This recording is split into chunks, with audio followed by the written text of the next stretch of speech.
우리 대한민국은요, 여러 가지 공화국이라고 불리움 받고 있지만 그 중에 하나가 커피 공화국입니다. 커피점이 정말 많습니다. 한 그 상가에도 뭐 한 대여섯 개 정도 되는 그러한 커피점들이 주르륵 질비한 그러한 곳들도 꽤나 많습니다.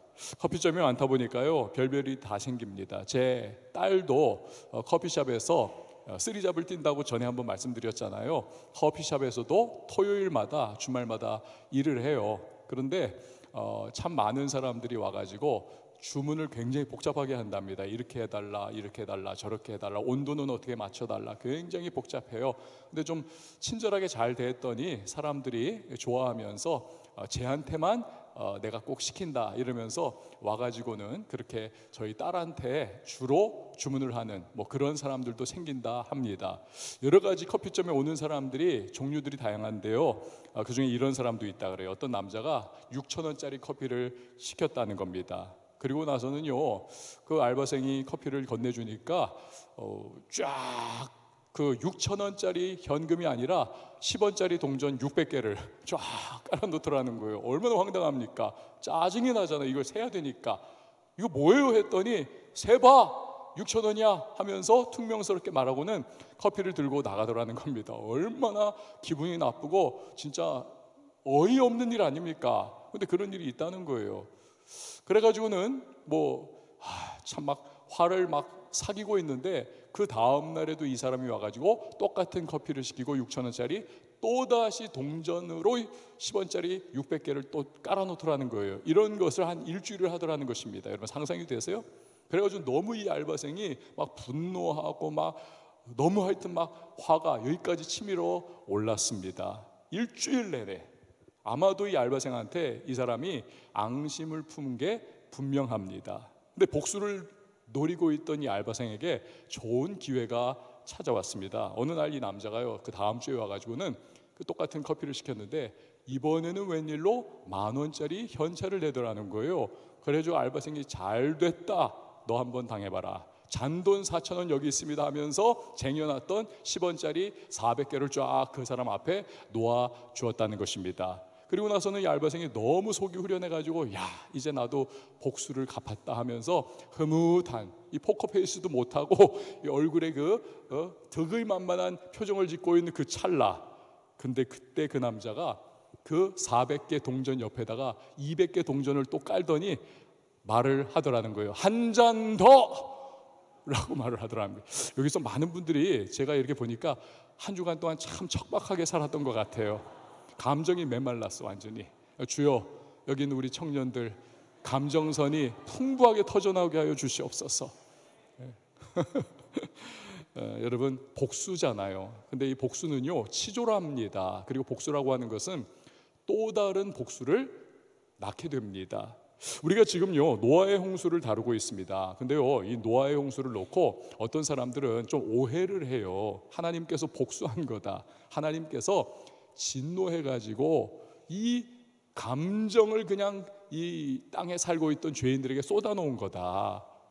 얘네들이 내가 창조한 이 아름다운 땅인데 아담과 하와 때로부터 시작해가지고 죄짓고 나를 무시하고 이 땅을 더럽히면서 모두가 죄가 관영해가지고 하나님께서 너무 진노하고 분노하고 억울해가지고는 그냥 홍수 심판으로 보복하고 복수했다. 이렇게 하나님을 오해하는 사람도 없지 않아 있습니다. 여러분, 우리 하나님은요 치졸하게 분노한다든지 그렇게 복수하시는 분이 결코 아닙니다. 이 홍수 심판은요 여러 가지 의미를 가지고 있습니다. 하나님께서 인간을 창조하신 이후에 너는 땅에 충만해라, 땅을 다스려라, 문화 명령을 주셨습니다. 그런데 그 명령을 인간은 어긴 거예요. 제대로 이것을 실현을 하지를 않았습니다. 죄짓고 자기들의 육신의 정욕을 따라 살아가면서 그들은 그냥 그렇게 살아가는 겁니다. 다 잊어버려요. 또 하나님께서 기뻐하시는 모습으로 땅을 다스리고 피조세계를 다스려라 라고 하는 인간에게 고유하게 부여하신 그 특권을 오남용을 했습니다. 또한 인간에게 부여하신 하나님의 그 거룩한 형상이 있잖아요. 지정의, 우리의 형상을 따라 창조를 하신 거예요 하나님께서. 그런데 죄와 더러움으로 그 형상을 인간은 바꾸어 버리고 타락을 해버렸습니다. 그러니까 홍수 심판은요, 이러한 인간에 대한 창조주의 정당한 심판인 것입니다. 그게 하나님의 정당한 권리인 거예요. 동시에 이 홍수 심판은 오고 오는 세상에 주시는 경고입니다. 죄라고 하는 것이 이런 결과를 만들어낸다는 것입니다. 깨우치는 거예요. 또한 세상을 다시 홍수 심판을 통해 가지고 새롭게 재창조를 하는 것과 같은 그런 의미를 가지고 있는 것입니다. 자, 오늘 이 본문 말씀을 보면요, 홍수 심판을 앞두고 있는 그러한 현실 속에서 하나님께서 노아에게 이제 명령을 주십니다.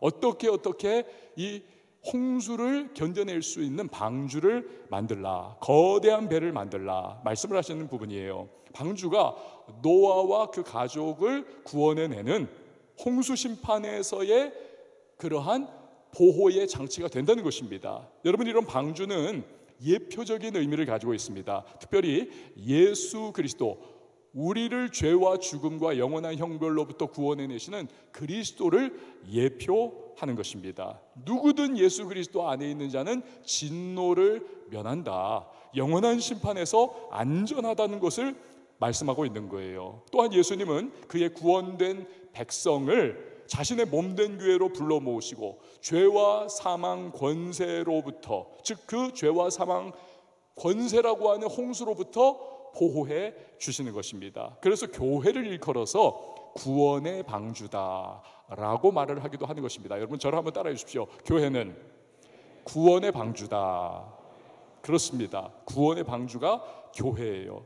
노아는요, 이런 하나님의 명령을 따라 120년 동안 방주를 건설합니다. 자기 생각, 자기 계획을 따라 자기의 멋대로 방주를 이렇게 만들면 최적일 거야, 그렇게 하지 않았습니다. 오직 하나님이 명하신 설계를 따라 가지고 이 방주를 건조를 했습니다. 그래서 방주를 보면요, 우리가 깨닫는 것이 있어요. 구원의 방주인 교회는 어떤 모습이어야 하는가, 그리고 그 교회를 이루고 있는 성도들은 과연 어떠한 마음과 태도를 가지고 신앙생활을 해야 하는가, 이걸 알 수가 있는 겁니다. 자, 먼저 방주라고 하는 이 단어를 한번 우리가 생각을 해보죠. 여러분, 방주는 이 괴짝 할 때 괴입니다. 그리고 상자라고 하는 의미를 또한 가지고 있습니다. 지금은 여러분, 선박들이 이렇게 유선형으로 굉장히 수려하고 미끈해 가지고 이 파도를 잘 헤치고 나갈 수 있는 그러한 이 역학 구조를 가지고 이제 건조가 되지 않습니까? 그런데 방주는 그렇지 않습니다. 그런 모양이 아니에요. 통짜로 직사각형 박스식으로 하나님께서 설계를 넘겨주시는 겁니다. 본문에 의하면요, 뭐 이제 큐빗, 몇 큐빗으로 하라, 뭐 하여튼 길이는 몇 큐빗. 이 큐빗이라고 하는 것은 이 손가락 끝으로부터 팔꿈치 끝까지 요 한 50cm, 45cm 정도, 요걸 한 큐빗으로 이제 규정을 한 거예요. 그래서 이 큐빗으로 이 전체 방주를 이렇게 지시를 한 것을 우리가 오늘날의 미터법으로 환산을 해보면요, 방주는요, 길이가 137m 정도입니다. 137m. 그리고 너비와 높이는 약 30m 정도, 무게는 약 2만 톤 정도입니다. 그리고 3층으로 되어 있습니다. 네덜란드의 건축가가 있는데요, 이분이요, 성경에 나오는 이 방주를 내가 한번 건조를 해보리라, 그래가지고 60억 원을 들여가지고 여러분이 지금 보시는 것처럼 이 방주가 이렇게 생기지 않았었을까. 6년에 걸쳐가지고 이 현대 선박 건조 기술을 대입을 해가지고 저걸 암스테르담의 그 항구에 만들어가지고 정박을 해놨어요. 저걸 이제 한국에 기증을 하겠다, 마지막 남은 분단국가, 또 예수 잘 믿는 한국에 내가 저거를 기증을 하겠다 했는데 지자체에서 저걸 받지를 않아가지고 지금껏 여전히 그냥 저곳에 있다는 것입니다. 자, 성경대로 만든다고는 했지만 그래도요, 노아가 만들었던 오리지널 방주와는 꽤 많은 차이를 가지고 있을 거예요. 그냥 우리가 저걸 본 거는 방주를 떠올릴 때 한번 상상에 조금 도움을 받고자 저걸 보여드린 겁니다. 참조만 하세요. 여러분, 노아의 방주가 특별한 것은요, 이 방주는 추동력을 어디에서도 얻지를 못합니다. 그냥 무동력선이에요. 무슨 뭐 노를 젓는다든지 범선처럼 이렇게 돛을 여러 개 만들어 가지고 바람의 영향에 의하여 앞으로 나아갈 수 있도록 만든 그런 것이 아닙니다. 그냥 물 위에만 둥실둥실 떠 있도록 만드는 그냥 통짜배기의 직사각형 상자와 같은 그러한 무동력선입니다. 여러분, 방주가 무동력선이다라는 것이 어떤 의미를 가지고 있을까요? 그것은요, 하나님이 움직이시는 대로, 하나님이 이끌어 가시는 대로, 하나님이 인도하시는 대로 그렇게 맡겨드릴 수밖에 없다, 이것을 의미합니다. 근데요, 여기에 딜레마가 있습니다. 노아가 여러분, 이 사람 오래 살았던 사람 아닙니까? 이미 인생의 경험과 경륜을 가지고 있는 사람이에요. 세상 돌아가는 이치를 가지고 있고 어떠한 물리적인 법칙도 옛날적이지만 그래도 경험적으로 어느 정도 캐치를 하고 있는 그런 사람 아닙니까? 근데 만약에 노아가 이런 하나님을, 이 방주를 만드는 상황에서 정말 하나님을 신뢰하는 100%의 믿음을 갖고 있지 않았다면, 여러분, 이러한 방주를 120년에 걸쳐서 자기의 인생을 거기에 쏟아내면서 만들었을까요? 절대로 그렇지 않을 거예요. 이건 좀 아닌 것 같아. 아니, 무슨 배에 노도 없어. 아니, 무슨 돛도 없어. 그럼 어쩌란 말이야 이 배는, 하면서 자기 생각대로 노질을 할 수 있는 그러한 상황도 만들었을 것이고, 크고 엄청난 돛도 만들어 붙이지 않았을까? 아마 그렇겠죠. 그런데요, 노아라고 하는 인물은 그렇게 하지를 않더라는 것입니다. 그는요, 하나님이 알려주신 대로, 하나님의 설계도대로 철저하게 하나님을 의탁하는 그 무동력선 그 자체의 순수한 방주를 그대로 만들었습니다. 자, 그렇다면 이 방주가 불안한 배입니까? 이 방주가 믿을 수 없는 배입니까? 절대로 그렇지 않습니다, 여러분. 계획하신 분이 하나님이십니다. 설계하신 분이 하나님이십니다. 이끌어 가시고 인도하시고 보호하시고 책임지시는 분이 하나님이십니다. 그래서 방주는요, 세상에서 사실은 가장 안전하고 가장 평안한 배라고 말을 할 수가 있는 거예요. 하나님이 A부터 Z까지 책임을 져주시기 때문에 그렇습니다. 그리고 노아는 이 사실을 믿었기 때문에 하나님의 설계도대로 이 방주를 건조를 했던 것이고, 건조 완성된 방주에 자기와 자기 가족들과 온 동물들을 쌍으로 그 안에 들이고 문을 닫을 수가 있었던 겁니다. 여러분, 113년 전이에요. 지금으로부터. 노아의 방주보다 딱 2배가 더 큰, 딱 2배짜리 큰 배가 대서양에서 침몰을 했습니다. 이미 여러분 캐치하셨죠? 당시에 이 배는요, 세계에서 가장 거대하다, 세계에서 가장 아름답다, 가장 호화롭다, 가장 최고의 최신식 기술로 건조가 된 그런 배입니다. 이 배를 만든 회사의 사원들이 입버릇처럼 말하던 것이 뭐냐면, 이 배는 하나님도 침몰시킬 수 없다라고 하는 말이었다는 거예요. 그래서 이 배의 별명이 Unsinkable Ship,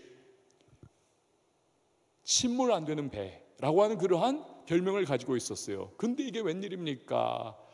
Unsinkable Ship, 이 침몰하지 않는 배가 첫 항해에서 빙산을 들이받고 4시간 만에 침몰하죠. 무려 1,500명이 목숨을 잃습니다. 그 유명한 타이타닉 호입니다.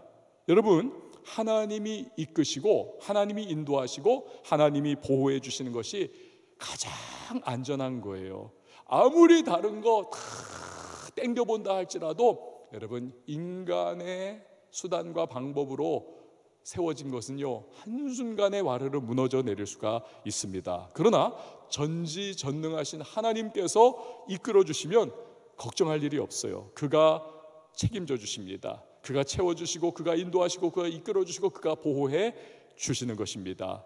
오늘날 교회의 상황도 역시 마찬가지예요. 구원의 방주라고 말씀을 드렸지 않습니까? 교회는요, 굉장히 불완전해 보입니다. 그리고 연약해 보입니다. 때로는 이거 아무것도 아닌 것처럼 보이는 것이 교회입니다. 그래서 우습게 여기기도 합니다. 심지어는 세속 권력이 교회를 짓밟고 또 좌지우지하려고 하는 시도를, 역사를 보면 많은 상황 속에서 해왔던 것을 우리가 볼 수 있어요. 그러나 그 모든 것은, 그 모든 시도는 다 어리석습니다. 왜요?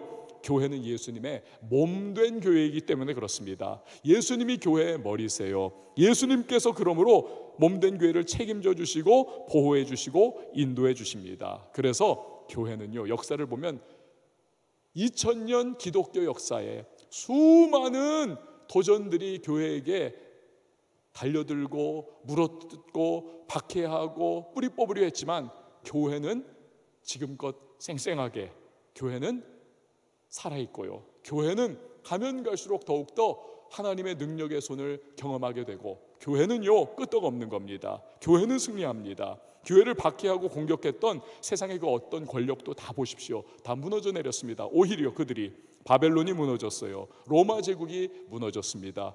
용의 사상, 붉은 용의 사상인 소련 공산당이 70년 동안 정말 전 세계를 붉은 깃발로 물들여가면서 교회를, 이 종교는 아편이라고 하면서 뿌리 뽑기 위해서 박해하고 정말 공격했지만, 결국 70년 후에 무너진 것은 소련 공산주의였습니다. 여러분, 반드시 교회는 승리하는 것입니다. 물론요, 그렇게 되기 위해서 교회도 해야 할 것이 있습니다. 그것은 노아의 방주와 같이 하나님의 인도하심을 교회가 철저하게 따라야 하는 것입니다. 그래서 주님의 말씀으로 교회를 이끌어 가실 때 거기에 순복해야 해요. 교회를 향해 가라 하실 때 교회는 가야 하는 것이고, 참 이 상황이 꼭 가야 하는 것 같은데 하나님께서 말씀으로 서라 하시면 교회는 그 자리에 손해를 감수해서라도 서야 하는 것이 교회가 해야 할 일인 것입니다. 방주를 보면요, 참 여러 가지 특징들이 있지만 창문이 굉장히 특징적입니다. 이 창문을 보면 아하, 그렇구나 라고 하는 걸 알게 돼요. 여러분 16절을 한번 보시기 바라요. 같이 한번 읽어봅니다. 시작. 거기에 창을 내되 위에서부터 한 규빗에 내고 그 문은 옆으로 내고. 창을 내는데 위에서부터 한 규빗, 그러니까 위에서부터 한 50cm, 가장 꼭대기 부분에서 50cm 이렇게 밑에다가 창을 내라는 거예요. 그런데 창을 이렇게 아래를 본다든지 이렇게 바로 앞을 보도록 하지 않고 위를 보도록 창을 만들어 놨다는 것입니다. 그리고는 136m 그 넓은 배 아닙니까? 그 앞에서부터 뒤까지 여기를 쫙 돌아가면서 창을 위쪽을 보도록 만들어 놓으라는 것입니다. 방주를 보면요, 이 문, 출입문은요 옆에 나와 있습니다. 옆에 나와 있어요. 그래서 다른 여타 배들처럼 똑같습니다. 그러나 창만은 위쪽을 바라보도록 꼭대기 쪽에 다 만들어 놨어요. 무슨 의미인가? 이 방주의 문을 통해서 구원을 받고자 하는 그 누구라든지 다 들어오라는 것입니다. 다 들어올 수 있다. 구원의 문 열렸으니, 구원의 문 열렸으니 다 들어오라는 거예요. 그러나 일단 방주에 들어오고 나면, 그러면 그때부터는 그 창을 통하여 하늘을 바라보라는 겁니다. 다시 말하면 하나님 바라보라는 거예요. 구원의 방주인 교회가 그렇다는 것입니다. 교회의 문을 통해서 구원의 백성들이 이 구원의 방주 안에 들어오고 나면 그때부터 교회는요 세상이 아닙니다. 하나님을 바라보면서 운영되어야 하고, 하나님의 말씀으로 이끌림 받아야 하고, 하나님이 가라 할 때 가고 하나님이 서라 할 때 서는 철저한 순복이 필요하다는 것입니다. 그게 방주를 설계하신 하나님의 의도인 것입니다. 여러분, 오늘날 교회가 그래야 돼요. 오직 하나님, 오직 예수님, 오직 성령님을 바라봐야 하고 그의 말씀으로 인도하심을 받아야 하는 것입니다. 세상이요 제 아무리 난다긴다 해도요, 여러분 우리 주님은 어제나 오늘이나 영원토록 동일하신 분이십니다. 이런 주님의 말씀을 따라서 인도함 받는 것이 사실은 최선이에요. 교회의 유일한 승리의 비결인 것입니다. 저 미국의 이제 캘리포니아 그 지역에 가면요, 너무나 유명하고 아름다운 이 교회가 하나가 있습니다. 로버트 슐러 목사님이 목회를 하시던 수정교회, 크리스털 카테드럴이라고 하는 수정교회가 있습니다. 지금도 있어요. 그런데 저 교회가요 정말 저 캘리포니아 지역 남가주 지역의 정말 랜드마크와 같은, 그래서 우리나라에서도 뭐 목사님이든 장로님이든 뭐 권사님 비서님이든 예수 그래도 내가 좀 제대로 믿는다라고 하시는 분들은 저 남가주 지역에 가면 반드시 들러서 가보는 곳이 수정교회입니다. 으리으리하면서도 진짜 100% 그 당시 기술로서는 저게 해결이 안 됐던 건축물인데, 이 로버트 슐러 목사님이 그 건축 설계사를 막 쪼고 당신 이거밖에 안 되느냐, 진짜 못 만드냐 막 해가지고 이 사람이 너무 화가 나가지고 막 밤새고 모든 역량을 다 투입해가지고 결국 완성을 해낸 거예요. 그 유리로만 100% 교회를 만들었는데 정말 끝내줍니다. 가보면요, 딱 아침 해가 뜨면 반사되는 빛이 정말 수정과 같아. 이름 그대로 수정교회예요. 수정교회. 근데요, 세계 최대 올겐, 파이프 올겐도 쫙 막 장엄하고 너무나 아름다운 그러한 교회 건물입니다. 이제 저도 미국에서 유학을 할 때 저 교회에 여러 차례 갔었어요. 특별히 성탄절이면 어김없이 갔었습니다. 왜냐하면 성탄절이 되면 저 교회에서 그 기독교 뮤지컬을 합니다. 예수님의 탄생에 대해서. 정말 너무너무 좋습니다. 너무 좋아요.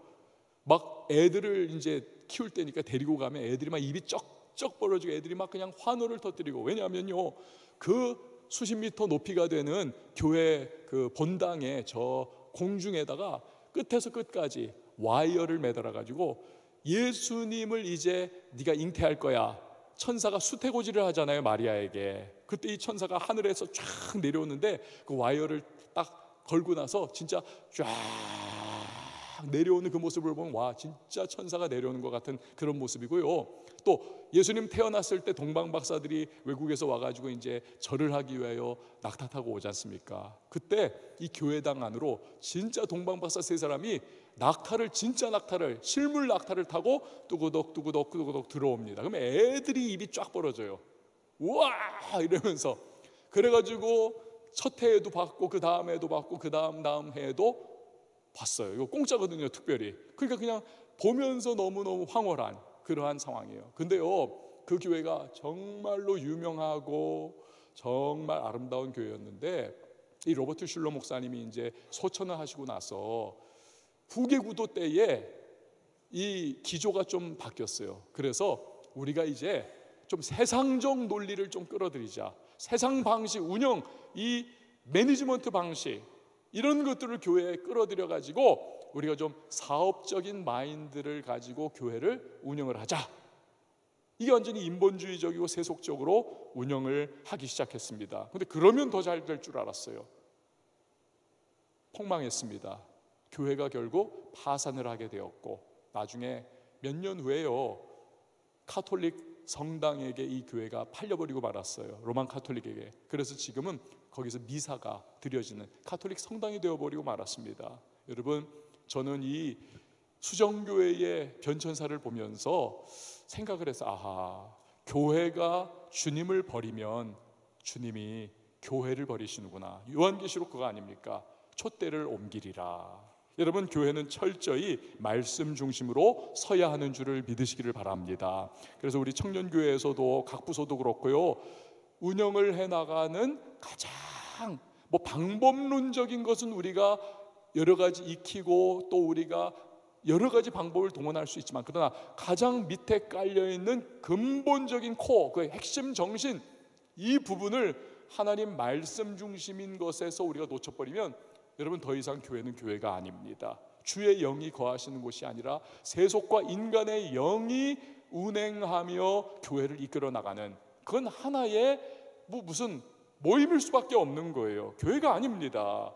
이런 말이 있어요. 개혁교회는 항상 개혁해야 한다. 개혁교회는 항상 개혁해야 한다. 이 말은요, 교회는 항상 리뉴얼 해야 한다, 세상적인 어떠한 그러한 변화를 추구해야, 그런 의미가 아닙니다. 이 종교개혁자들이 목숨을 걸고 말했던 이 개혁교회는 항상 개혁해야 한다는 것은 하나님의 말씀이라고 하는 주어진 흔들리지 않는, 변치 않는 텍스트, 이 말씀을 기준을 삼아서 교회가 어긋나 있고 뒤틀려 있는 부분이 있다면 다시 말씀 중심으로 개혁해야 한다, 돌아와야 한다, 이것을 의미하는 하고 있는 것입니다. 그래서 교회는요, 항상 우리가 정말 말씀 위에 서 있는가, 우리 왕성교회가 정말 말씀 위에 서 있는가, 이걸 살펴보면서 늘 말씀을 우리가 붙잡고 교회가 앞을 향해 나가야 합니다. 그러면 주님이 은혜를 베풀어 주시고 주님이 돌보아 주시고 우리 교회를 주님이 책임져 주시는 것입니다. 여러분, 교회뿐만이 아니에요. 교회를 이루고 있는 여러분들이 아닙니까? 성도는 교회를 이루고 있는 공동체 아닙니까? 여러분도 마찬가지예요. 물론 우리가 세상에 발을 디디고 살아가고 있으니까 우리가 열심히 살아야죠. 최선 다해야죠. 우리 땀 흘리면서 놓아두신 자리에서 빛을 발하고 정말 성취를 이루어내고 우리가 열매를 맺어가는 정말 그러한 열심 있는 삶을 우리가 살아야죠. 하지만 신앙과 삶이 충돌하는 지점이 생길 수가 있습니다. 그 크리티컬한 그 지점, 내 신앙과 나를 둘러싸고 있는 이 세상의 논리가 딱 부딪혀버리는 그 상황이 될 때 우리는 무엇을 선택할 것인가? 세상 방식이냐? 하나님 말씀이냐? 요 참 두려우면서도 가슴 떨리면서도 무거운 그 순간, 여러분, 그때 우리는요 단호히 열린 창으로 하나님을 바라보면서 하나님께 자신들의 운명을 맡기고 항해를 계속 떠 있었던 노아의 방주처럼 우리 구원의 방주인 교회를 이루고 있는 우리의 삶 역시도 단호히 하나님을 바라봐야 하고 하나님의 말씀을 굳게 붙잡을 수가 있어야 하는 것입니다. 그래도 말씀대로 하면 뭐 보호해 주실까? 보호가 될까?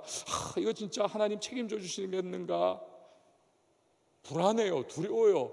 그래서 세상 방식을 딱 붙잡는 경우들이 많습니다.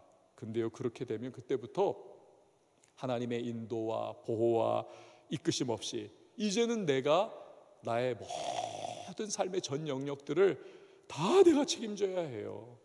똑똑한 것 같은데 사실은 그렇지 못한 겁니다. 제가요 지금도 기억나는 게 있어요. 제가 한 5, 6살 정도로 생각이 됩니다. 제가 굉장히 우리 동네에서 제가 청량리를 살았는데 동경을 하던 아저씨가 있었습니다. 옆집 아저씨였어요. 굉장히 동경을 하고 있었어요. 이 아저씨가 왜 제가 동경을 했냐면 어린 나이에도 딱 제가 아저씨가 이 오토바이, 모터사이클을 탁 타고 다니는데 와, 그게 그렇게 너무 정말 근사해 보이는 겁니다. 바바바바바방 하면서 모터사이클을 타는데 나도 한번 저거 타보고 싶다, 막 이 마음이 너무 드는 거예요. 그래가지고는 늘 저거 한번 타보고 싶고 아저씨 지나가면 와 멋지다 막 그랬는데 그 아저씨 귀에 들어간 것 같아요. 제 이름이 요나 아닙니까? 요나가, 옆집 사는 요나가 그 모터사이클 타고 다니는 그 모습이 너무 멋있고 자기도 한번 타보고 싶다고 막 노래를 부른다. 이 아저씨가 어느 날 저를 불렀어요. 요나야, 그래가지고는 한번 태워줄게 하고는 저를 번쩍 들어가지고 자기 뒤에다 딱 앉혔어요. 아저씨 혁띠를 딱 붙잡아. 그래서 제가 딱 붙잡았어요. 그랬더니 간다 그러더니 붕 하는데요, 이게 탁 젖혀지면서 붕 나가는 거예요. 그런데 처음엔 막 기분이 삼삼했습니다. 근데요, 이 속도가 점점 붙으니까요, 시야가 막 좁아지면서 엄청나게 막 가속력이 막 느껴지는 거예요. 막 속도감이 막 느껴지는 거예요. 그때부터는 떨어지지 않으려고 뭐 경치고 기분이고 이제 다 사라져 버렸어요. 안 죽으려고, 나 떨어지면 큰일 난다. 아저씨 혁띠를 얼마나 세게 붙들었는지 이 아저씨가 동네를 한 10분 정도 돌아주고는 딱 저를 집 앞에 내려놨는데 그때 막 다리가 떨리고 막 손이 너무 힘을 줘가지고 막 근육이 막 꼬마한데도 불구하고 막 진이 빠졌었던 그 기억이 지금도 납니다. 여러분, 이 아저씨가 아무리 땡겨봤자 시속 100km 넘어갔겠습니까? 아마 지금 생각하면 한 50km, 60km 그 언저리였을 거예요. 근데 여러분, 우리가 비행기를 탄다고 생각을 해보십시오. 비행기 안에 딱 타고 있으면요, 이 비행기가 지금 날아가고 있는 것인가 아니면 제자리에 서고 있는 것인가 감이 안 옵니다. 그냥 멀쩡히 가만히 있는 것 같아요. 가끔 터뷸런스 난기류를 만날 때만 내가 지금 비행기 타고 있네 그 생각이 들지, 터뷸런스 지역을 지나가 버리면 또 그냥 가만히 있는 것 같습니다. 근데 여러분, 지금 그 비행기는요 시속 900km로 태평양 위를 날아가고 있는 겁니다. 그래서 ICN, 인천에서 LAX, LA 공항까지 11시간이면 그 검푸른 태평양을 건너서 11시간이면 주파하는 거예요. 시속 900km의 엄청난 속도로. 여러분, 무슨 말씀 드리고자 하냐면 하나님의 말씀 안에 있는 인생이 그와 같다는 것입니다. 세상은요, 난다 긴다 제 아무리 떠들어도 세상은 시속 100km짜리예요. 하지만 우리가 하나님 말씀 안에 거하고 있으면요, 이게 별로 느껴지지 않아도 과연 내가 인생이 정말 지금 앞으로 나가고 있는 것인가, 하나님이 나를 지금 앞으로 나를 끌어가고 있는 것인가, 때로는 의심이 들기도 하고 답답하기도 해요. 그래도 사실은요 900km로 가고 있는 거예요. 900km로. 그래서 때가 되면 하나님 말씀 안에 우리가 있는 것이 가장 지름길 인생이라고 하는 사실을 우리가 알게 되는 그 순간이 우리의 삶에 반드시 찾아오게 될 것입니다.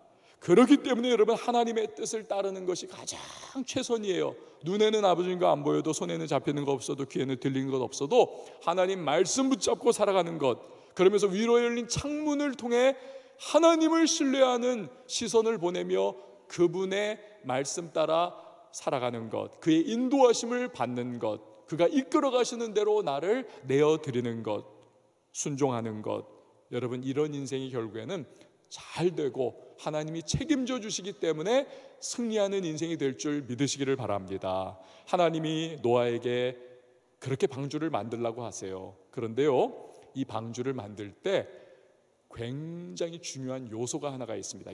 요소 하나를, 요걸 딱 빼버리면 아무리 노아가 120년 동안 산에서 나무를 가지고 와서 목재를 그걸 다 잘라가지고 판때기를 만들고, 그리고 하여튼 온갖 여러 가지 방법을 동원해가지고 그걸 선박 건조를 다 해놓고 칸을 다 그 내부를 만들어가지고 인테리어 다 하고 그 안에 막 동물들 다 들어갈 방들도 다 만들고 자기들 먹을 곡식을 어마어마 산더미처럼 쌓아놓고 아무 소용이 없어요. 그 요소가 빠져버리면. 그 요소가 무엇인가? 14절 말씀 우리 같이 한번 읽어보도록 하겠습니다. 14절 시작. 너는 고페르나무로 너를 위하여 방주를 만들되 그 안에 칸들을 막고 역청을 그 안팎에 칠하라. 아멘. 뭘 칠하라고요? 역청을 칠하랍니다. 역청을. 여러분, 이 시커멓고 끈적끈적한, 오늘날로 말하면 코울타르를 칠하라는 거예요. 코울타르를 칠하라. 코울타르를 방수 기능을 위해서 하는 거예요. 안팎에 꼼꼼하게 칠해라. 물이 스며들지 않도록 하라. 여러분, 노아가 배를 만들면 이거 상식이잖아요. 그걸 칠해야 되는 겁니다, 역청을. 근데 하나님께서 이게 너무 중요하기 때문에 굳이 하나님께서 노아에게 너 이거 반드시 칠해야 돼, 역청 칠해야 돼, 안팎으로 물 새지 않도록 명령을 세밀하게 하고 계시는 겁니다. 여러분, 이렇게 역청을 바르는 것은 오늘날 무엇을 의미하는가? 예수 그리스도의 피, 예수의 피를 바르는 것을 의미합니다. 이게 무슨 의미냐? 무슨 뜻이냐? 애굽에 종살이하던 이스라엘 백성을 생각해 보십시오. 하나님께서 출애굽의 역사를 일으키기 위해서 모세를 보내세요. 내 백성을 놓아라. 바로에게 전했지만 노합니다. 그런 바로의 마음을 꺾어버리고 놓게 하기 위해서 10가지의 재앙을 하나님께서 하나하나 베풀어 가십니다. 그러나 마음이 강팍하고 완악해서 듣지를 않아요. 그러자 더 세고 더 강력한 그러한 심판들을 하나하나 재앙들을 내리다가 마지막까지 말 안 들으니까 하나님께서 사생결단을 내리는 심판을 내리지 않습니까? 뭡니까? 장자 재앙입니다. 온 애굽 땅의 첫째 아들, 장자들을 다 생명을 앗아가시고, 심지어는 그 온 애굽 땅의 짐승들의 첫 번째 새끼마저도 다 하나님이 목숨을 빼앗아 가시는 재앙을 다 내리시는 겁니다. 그때에 온 애굽 땅의 그 밤에 막 통곡 소리가, 비명 소리가 한 집도 빠지지 않고 각 집마다 다 장자들은 있을 거 아니에요. 남편이든 아내든 아들이든 뭐든 간에 다 그 모든 애굽의 집에는 곡소리가 났는데, 그러나 유일하게 이스라엘 백성들에게서는 아무렇지도 않더라. 왜? 그들이 어린 양을 잡아서 하나님 명령대로 문인방과 설주에 그 어린 양의 피를 발랐을 때에 죽음의 천사가 그 피를 보고 유월했더라. 담을 그냥 넘어가 버리더라. 그 집은 패스오버, 유월하더라. 그래서 여기에서부터 이스라엘의 절기인 유월절이 시작이 된 겁니다. 여러분, 우리의 예수님은요, 유월절 어린 양이십니다. 우리의 유월절 어린 양 예수님께서 그의 보혈, 즉 보배로우신 피를 십자가에서 모두 흘려주셨습니다. 그래서 그 피뿌림을 받는 인생마다 죄와 저주와 영원한 죽음에서 건짐을 받게 됨을 믿으시길 바랍니다. 이게 구약의 제사제도가 예표하는 그러한 내용인 거죠. 레위기 17장 11절 같이 읽습니다. 시작. 육체의 생명은 피에 있음이라. 내가 이 피를 너희에게 주어 제단에 뿌려 너희의 생명을 위하여 속죄하게 하였나니 생명이 피에 있은즉 피가 죄를 속하느니라. 아멘. 피가 죄를 속한다는 거예요. 생명이 피에 있기 때문에 피를 이걸 쏟으면 모든 걸 쏟은 것으로 대표성의 원리로 그렇게 받아주시겠다는 것입니다. 피는 곧 생명이기 때문에. 그래서 피가 죄를 속해준다는 거예요. 피를 쏟으면. 그래서 여러분, 오늘날 교회가 굉장히 세련되지고요, 굉장히 고상해졌습니다. 세련되고 고상한 것이 나쁜 것은 아니죠. 그러나 옛말에 이런 말 있지 않습니까? 목욕물 더럽다고 목욕물 버리다가 그 안에 있던 애기까지 버린다고. 교회가 고상하고 세련돼져야 한다고 해가지고 정작 너무나 중요한 오늘날 많은 교회가 예수 그리스도의 보혈을 놓쳐버렸습니다. 그래서 교회에서 더 이상 예수의 피, 예수의 보혈이 강단에서 선포가 되지를 않아요. 도덕과 윤리만이 난무한 설교가 많이 양산이 되고 있습니다. 그래서는 안 된다는 거예요. 교회에서는 반드시 예수 그리스도가 십자가에서 흘리신 그 보배로우신 피, 보혈이 선포가 되어야 하는 것입니다. 왜 그렇습니까? 보혈만이 우리를 죄의 홍수, 저주의 홍수, 영벌의 홍수로부터 보호하고 살려내기 때문에 그렇습니다. 보혈이 선포될 때 사탄 마귀는 떠나가는 것이고 결박은 끊어지는 것이고 자유가 찾아오게 되기 때문에 그렇습니다. 그래서 종교개혁가 마틴 루터가 유명한 말을 했어요. 성경을 짜보라. 참기름 짜듯이 성경을 짜보라. 그러면 피가 뚝뚝뚝 흘러내리게 될 것이다. 여러분, 구약 성경을 짜면요, 거기에서 짐승의 피가 뚝뚝뚝 흘러내립니다.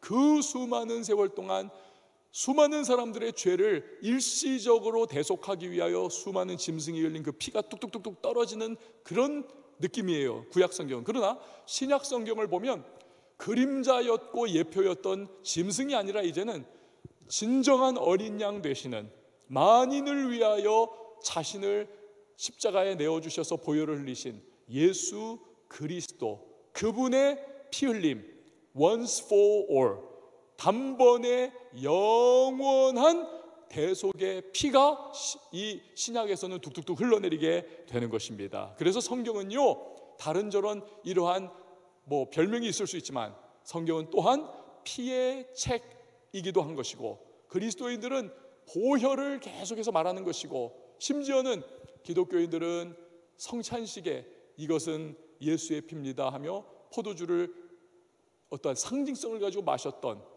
그런 성찬식을 계속 행했기 때문에 로마에서는요, 또는 유대인들 사이에서는 저 기독교인들은 저 피먹는 인간들이야, 저건 흡혈하는 인간들이야, 터부시하고 심지어는 막 죽이기도 했던, 박해했던 그러한 어처구니 없는 이해까지도 있었던 그런 상황들이기도 한 거예요. 여러분, 예수님의 보혈만이 죄와 죽음으로부터 우리를 구원하시기 때문에, 그래서 우리는 찬송하는 거예요. 주의 보혈 능력 있도다, 주의 피 믿으오, 주의 보혈 그 어린 양의 매우 귀중한 피로다.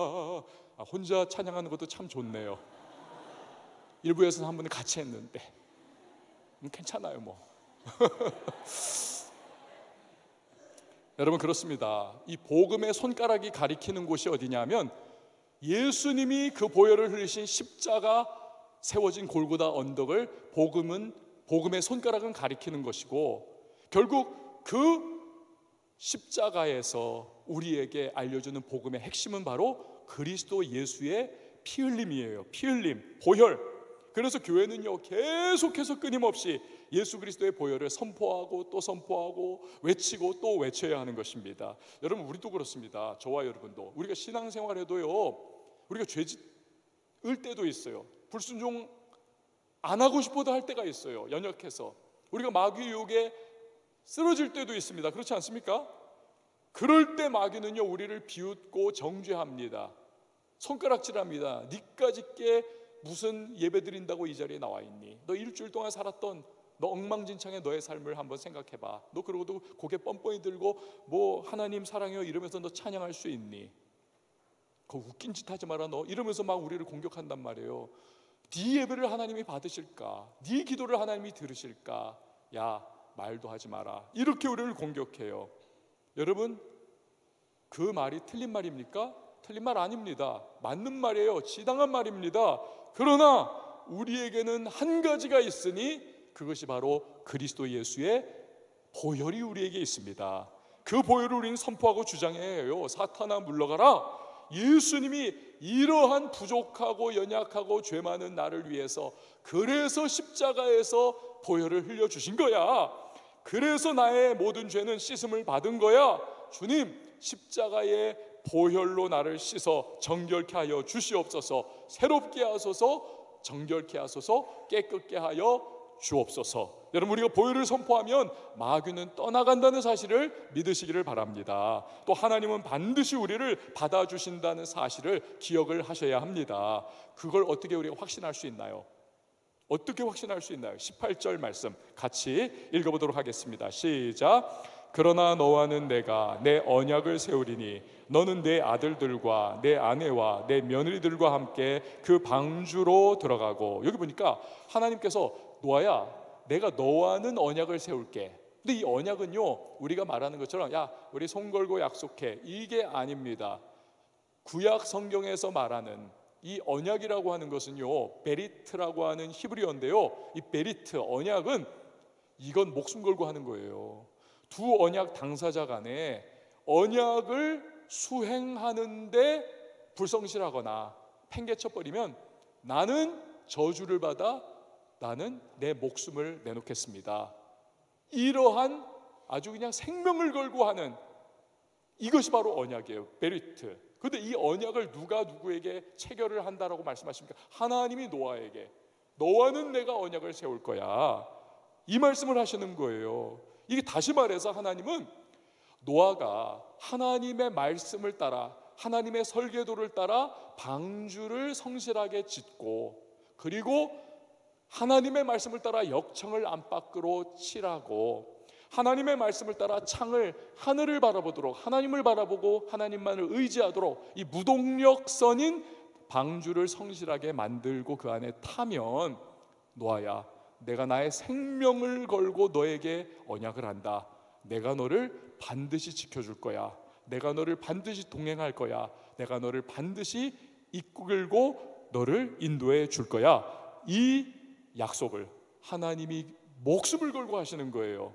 여러분, 그렇기 때문에 우리가요, 이걸 우리에게 대입을 하면, 우리가 예수님의 보혈을 의지하고 나아가면, 주님 말씀처럼 그 보혈을 의지하고 나가면 하나님은 우리를 목숨 걸고 지켜주시고, 목숨 걸고 보호해 주시고, 목숨 걸고 용납해 주시고, 목숨 걸고 변화시켜 주신다는 사실을 기억을 하시기를 바랍니다. 여러분, 그래서요, 죄의 홍수가 밀려올 때 보혈을 자꾸 선포하세요. 죄책감의 홍수가 밀려올 때, 주님, 내 마음에 밀려오는 죄와 죄책감을 주의 보혈로 씻어 주옵소서. 두려움의 홍수가 때로는 막 엄습을 할 때가 있어요. 그럴 때 여러분, 보혈을 주장하세요. 주님, 두렵습니다. 주님의 보혈로 나를 덮어 주십시오. 악한 습관, 중독이 계속해서 여러분의 삶을 끌어내리려고 할 때에 보혈을 의지하세요. 주님, 주님의 보혈로 나를 덮어 주십시오. 이 악한 습관과 중독이 떠나가게 하여 주십시오. 이렇게 계속해서 우리가 믿음으로 보혈을 주장하고 선포하면 죄의 유혹은 떠나가게 되는 것이고, 또 악한 습관과 중독은 끊어지는 것이고, 두려움은 떠나가게 되어 있습니다. 이것이 하나님께서 우리에게 그의 생명을 걸고 주신 언약이에요. 베리트. 사랑하는 여러분, 교회는요, 구원의 방주입니다. 방주는 무동력선이에요. 오직 하나님의 인도와 보호와 도우심, 그의 이끄심만을 받아가는 그러한 삶의 모습인 것입니다. 그런데 그게 최선이라는 거예요. 하나님이 이끌어 가신다니까요. 하나님께서 구원의 방주 안에 있는 성도도 주의 말씀 따라 나아갈 때 그가 책임져 주십니다. 느려 보이고 더뎌 보이고 그냥 제자리 서 있는 것 같고 어리석어 보여도 900km라는 사실을 기억하시기 바라요. 900km로 가고 있다. 하나님 안에 있을 때, 말씀 안에 있을 때 결국 최선의 인생 되도록 역사해 주시는 겁니다. 이 믿음이 우리에게 있어야 합니다. 그런데 결정적인 요소, 방주 안팎으로 역청을 칠하라, 역청을 발라라. 구원의 방주인 교회에서는 늘 예수의 보혈이 뿌려져야 합니다. 복음의 핵심은 보혈입니다. 이 보혈이 선포되고 여러분과 저의 삶에서도 이 보혈이 계속해서 선포되고 이 보혈을 우리가 붙잡고 보혈을 우리가 우리의 삶에 적용을 해야만 하는 것입니다. 그러면 사탄마귀가 떠나가고 우리의 삶이 반드시 승리의 삶으로 인도함을 받게 되는 것입니다. 여러분, 오늘 이 말씀을 들었어요. 근데 듣는 것에서 끝나버리면 의미가 없어요. 여러분, 노아처럼 우리가 해야 합니다. 노아가 어떻게 했는가? 오늘 하나님께서 주신 말씀을 22절 말씀 읽고 우리 찬양하도록 하겠습니다. 같이요, 시작. 노아가 그와 같이 하여 하나님이 자기에게 명하신 대로 다 준행하였더라. 아멘. 듣고 멈추는 것이 아니라 여러분 승리하고 여러분 앞을 향해 나가고자 한다면 준행하십시오. 하나님께서 역사해 주실 것입니다. 할렐루야. 우리 다 같이 일어나서 함께 찬양하고 기도하는 시간 갖도록 하겠습니다. 나의 삶은 복되다.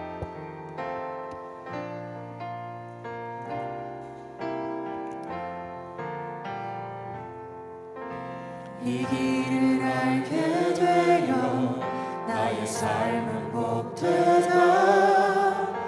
이웃이 내 연약함 깨달을 수 있기에 담을 수 없는 큰 사랑 담아볼 수 있기에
삶은 참으로 복되다. 나의 삶은 참으로 복됩니다. 나의 삶은 참으로 복되다.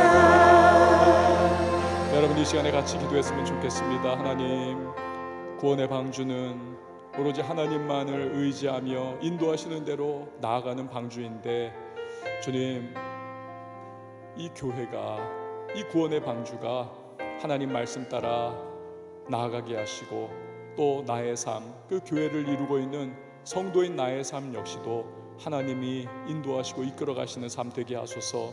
어리석어 보이는 것 같고 느리고 더딘 것 같고 때로는 그냥 멈춰서 있는 것과 같은 그러한 혼란스러운 잡다한 생각이 내 마음을 스치고 지나갈 때, 하나님 900km로 나간다는 사실은 주님 안에 있을 때, 말씀 안에 있을 때 그 사실을 내가 기억하면서 인내하고 주님께 내어 맡기면서 순종의 길 걸어갈 수 있도록 도와달라고.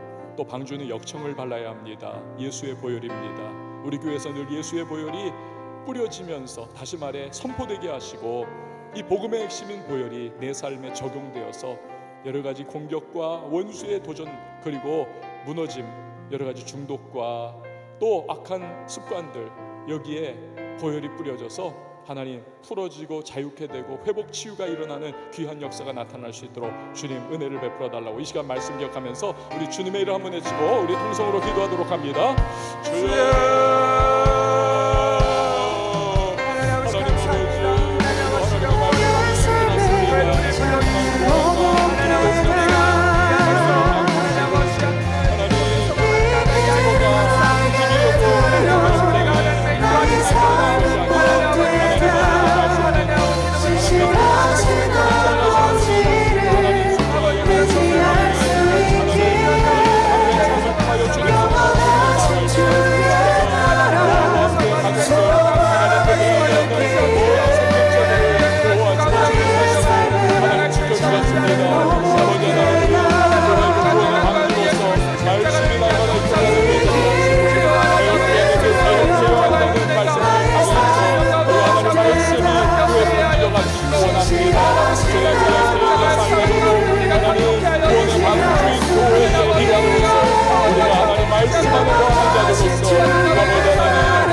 눈에 보이는 것을 의지하지 않고 보이는 것에 우리 좌우되지 않고 믿음으로 하나님 있음을 말씀하는 있음을 기억하며 하나님 우리를 끝까지 주님의 인도하심을 따라 나아가게 하여 주시옵소서.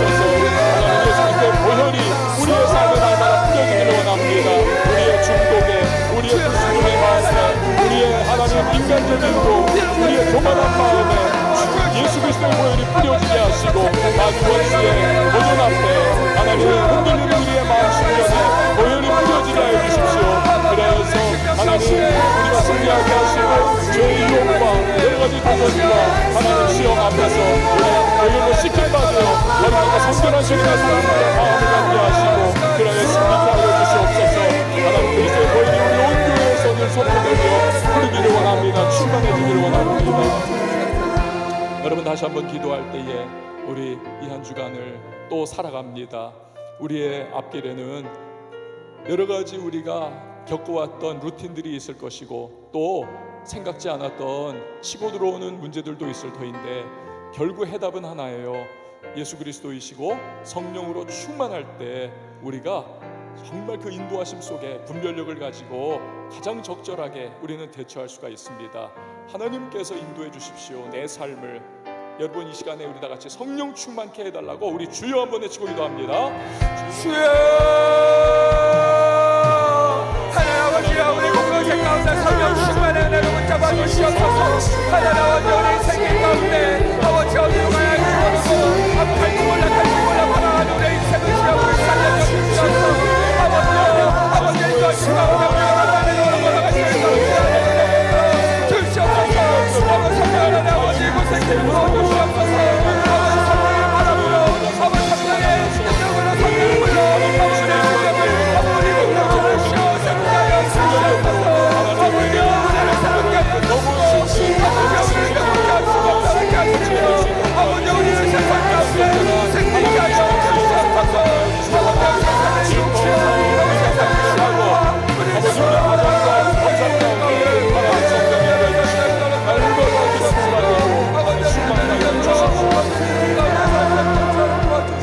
다시 한 번 더 기도할 때 우리 청년교회를 위해서 기도해 주세요.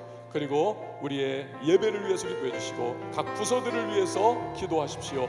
이제 하반기가 바야흐로 가을과 함께 이렇게 시작이 되었는데 우리 독수리의 날개치며 우리 치고 올라갈 수 있는 그런 우리 청년교회와 부서들이 될 수 있도록 은혜를 베풀어 달라고, 우리 교회를 통해서 또한 우리 이 지역사회가 거룩한 영향력을 받게 하시고, 또한 많은 갈 바를 알지 못하는 청년들 또 젊은이들이 주님 앞에 돌아오는 귀한 역사가 하나님 나타나게 해달라고, 주님의 써주시는 능력이 우리 온 청년교회에 함께 해달라고, 또 나라와 민족을 위해서도 우리 마지막으로 주님의 이름 한번 외치고 기도합니다. 주여, 아버지여, 우리의 청년교회를 시험을 주시옵소서. 아버지여, 이 시대 가운데 살아있는 믿음의 공동체를 하여 주시옵소서. 아버지여, 우리 공동체를 통하여 한 나라가 확장된다. 아버지여, 복음이 전파되고 아버지 이 시대를 살리고 진정을 살리며 아버지 세계만을 살리는 능력이 없어요. 아버지여, 우리 모두 공동체 가운데 어떤 정보보다 함께 주님의 것을 영광받아 주시옵소서. 주여, 아버지 사랑을 위하여 주의 날씨를 잘 주옵소서. 주와는 아버지가 시간을 받는 대신에 주시옵소서. 아버지여, 우리가 십자 가운데 십자가의 치는 가운데 십자가의 사랑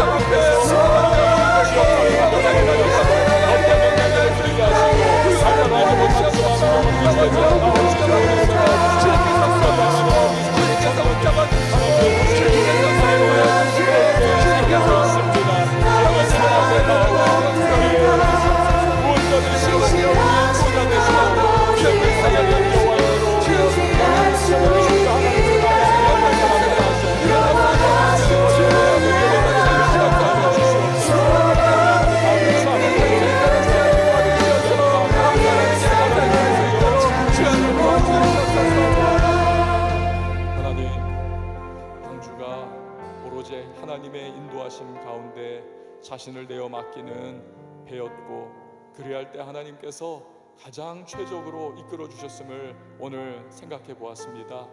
주님, 우리의 삶 역시도 구원의 방주인 교회를 이루는 우리 한 사람 한 사람의 인생도 그 키를 주님 앞에 내어 맡겨드리고, 주님께서 이끌어 주시기를 열린 창을 통하여 믿음의 눈으로 바라보며 나아갈 때 하나님께서 우리의 삶 반드시 책임져 주실 줄 믿습니다.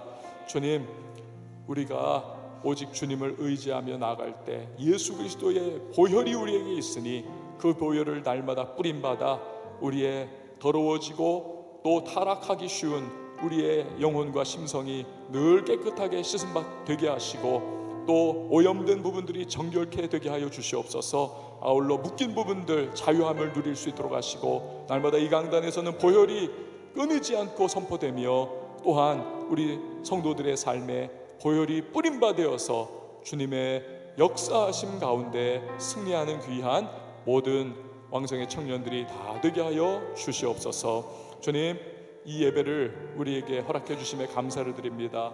이제 남은 6일 동안의 삶이 예배의 삶 되게 하시고, 주님 귀한 예물 하나님 앞에 봉헌에 올려드립니다. 각박하고 또 척박한 삶 속에서도 물질을 주님 앞에 믿음으로 올려드리고 감사하오니 주께서 연락하시고 우리 모든 주님의 사람들에게 예비하신 은혜와 공급하심을 허락하여 주실 줄 믿습니다. 이제는 우리 주 예수 그리스도의 은혜와 하나님 아버지 극진하신 사랑과 성령의 교통하심이 모든 예배자 한 사람 한 사람 머리머리 위에 그 한 주간의 삶 위에 이제부터 영원토록 함께 계실지어다. 아멘.